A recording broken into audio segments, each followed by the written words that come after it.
Importante kasi yung bicameral conference committee report. Kasi yung dalawang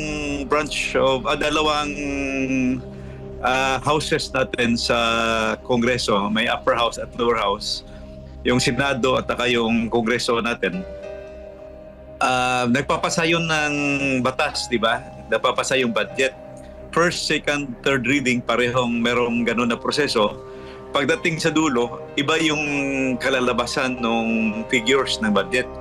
So dahil magkaiba yung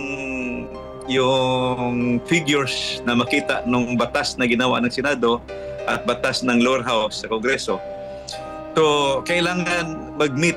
Ang tawag yan, bicameral conference committee. So nag-identify yung speaker at saka yung Senate President na mag-compose ng mga tao na uupo sa bicameral conference committee para i-reconcile, no, or i-harmonize yung dalawang version.